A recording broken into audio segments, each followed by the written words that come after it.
Hey everybody, what's up? It's your girl Bondy Blue and I am back for another Real Housewives of Atlanta review. Before I get into it, I want to remind everybody about the two Bondy Blue shows that I put up, okay? A current Bondy Blue show where I talked about Kevin Hart's documentary and Swiss Beats Baby Mama drama, Real Housewives of Potomac situation with Candace and Monique, and something else that's in there. I forgot.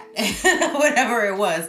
But either way, y'all check out that video and y'all check out the year-end award show that I did. A lot of people said it's very funny and they enjoyed it. So I'm so glad because it was hella long. But I mean, it was the whole year of 2019. I had to go through it. You know what I'm saying? But either way, I hope y'all enjoy those videos. And if you haven't checked them out, please check them out. I'll definitely have them at the end of this video in the corners and everything.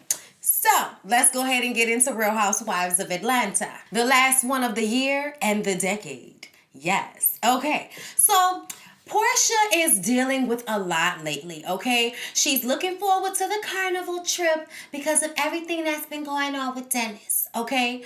Dennis wants to give Portia the ring that he gave her back.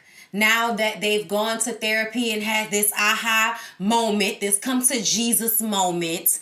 And, you know, things are going really good ever since therapy. And I'm just kind of like, yeah. We keep taking all of these hops, skips, and jumps throughout Portia and Dennis's relationship, because at first she didn't see it for him. Then the next episode they're going to therapy and riding home in the car together. Then the next episode she giving up the punani but telling us that she's not, as if we dumb or something. So yeah, a lot has taken place, and now Dennis wants to give her the ring back, and they had a good therapy session. Lauren said the same thing we said. Child, he cheated and now you want the ring back. What? Okay, can we take some steps? Can we take it slower? Okay, can we bad back a bit? Because it seems as if the whole issue with Dennis and Portia is that they skipped some steps, okay? They really didn't take their time in this relationship. They rushed into things, all right? Then Portia tells Lauren about how Candy told her that Eva went on a whole rant about her and she's one of her people. So she just can't believe that Eva talked about her like that. And you know what? Eva's shady and messy and comes off as if she can't really be a real friend to anyone, because if she gets in her bag, she's going to talk about you like you were just some random on the streets. And that is how she treated Portia. And now she's going to backpedal and pussy pop about it and then lie and act as if that's not what she meant or that's not what she said. We know Eva's MO at this point, okay? Be nasty, then hide my hand and act as if I didn't say that. We know, girl. We know. Child, this reunion will be rather entertaining to watch her have to relive these moments that we had on tape.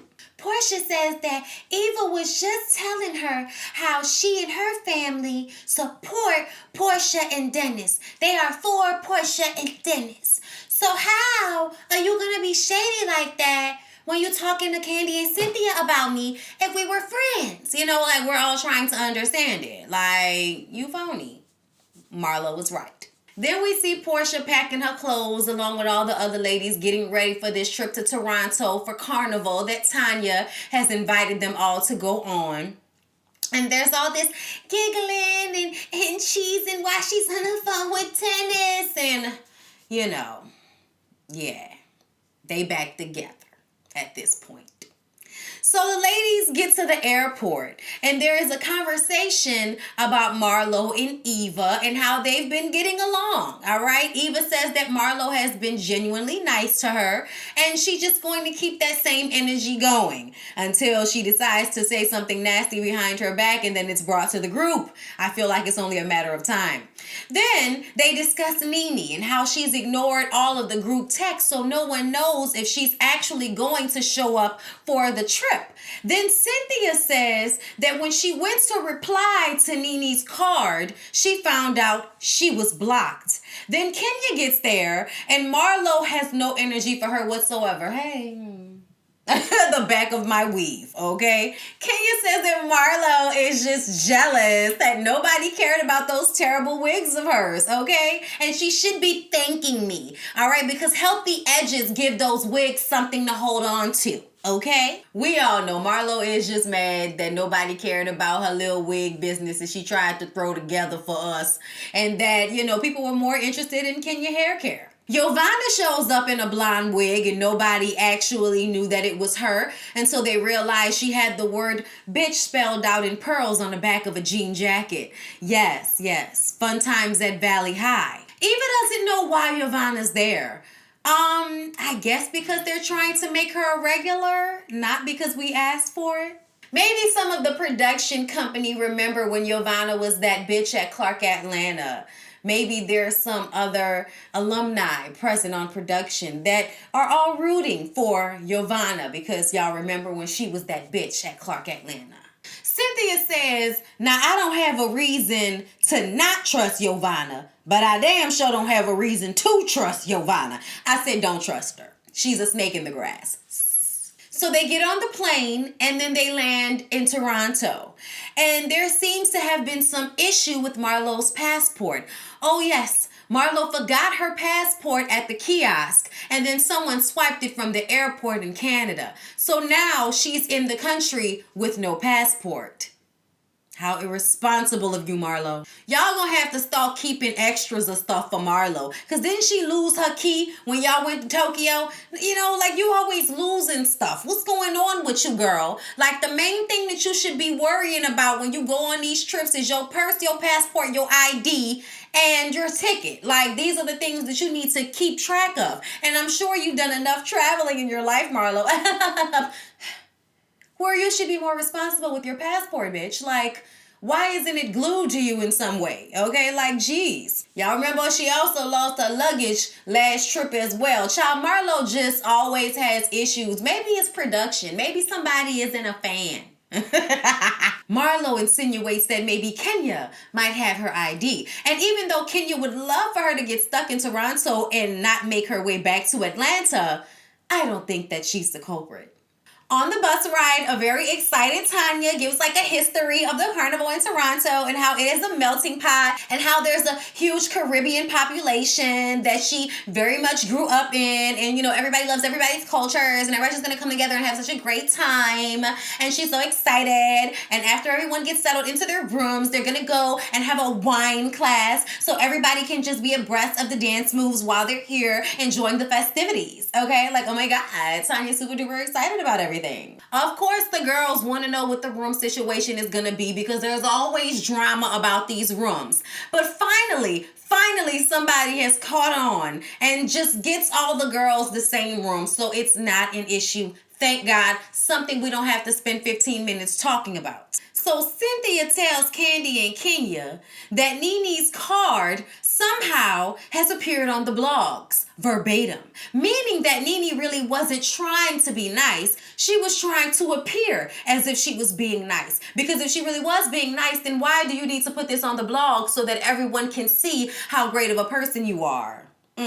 Kenya says, beware of the snake. And Candy says, it makes you feel like it's fake. I said, obviously, Candy, obviously. I mean, somebody that can't give an apology when they're wrong about something, obviously is someone that refuses to actually take accountability for the things that they've done. Just saying. Child, does this surprise me? Not at all. Kenya asked them how they felt about the double date that they all went on. And Cynthia points out the hypocrisy of Mark having an issue with Kenya interrupting him, but then constantly doing it to her when they were having conversation. And Candy was specifically bothered by the way he was defending Nene. This is your woman. Defend your wife, And I understood. That's how I felt as well. A lot of y'all feel like Mark is Kenya's karma. And that's all well and good. That's absolutely fine. He can be her karma. It does not make him any less grimy. They also appreciated what Mike had to say about having your woman's bag. Okay, we all appreciated Mike for that. At least it's nice to know that everybody isn't an asshole. And then apparently Mark went out with Todd and Candy after that dinner when Kenya went home to be with her kid, and she just kind of wishes that her man would want to go home with her instead of going out, especially when he isn't in town often. So why aren't you trying to spend time with your wife and your kid? Instead, you want to go out in the street. streets, okay? And I just don't see it for Kenya and Mark. I don't know why they're still holding on. I don't know why the divorce has not been finalized, filed, or anything yet, because it just seems as if he doesn't like her and they're just tit for tatting it out, okay? And I do agree that Kenya probably brought Mark on the show so that she can have everybody else see how terrible he is and then back her up. But ultimately, I don't care. He's terrible. She is too, but she could have done better, and that's just period point blank as far as I'm concerned. However, I think we've all realized that Kenya's relationship isn't the fairy tale that she thought she had. So they all go to the dance class to learn how to whine, and Kenya is in her feelings about the discussion about Mark, so she didn't come. Candy is a lost cause, okay? She can't dance, but I tell you, Jesus, the face is so serious and there is such concentration happening while she's trying to dirty whine. I mean, at the end of the day, she can throw her pelvic around because Candy's a freak. But when it comes to actual choreography, no, Candy's not your girl. We all saw that, okay? Marlo is happy that Kenya isn't there, but at the same time, it's only lightweight shade. It's not really serious. Later on, she does ask the ladies if Kenya is okay because she wasn't there at the beginning of, drinks and cocktails and such things. Portia is twerking all day. Forget the wine. It's about the twerk.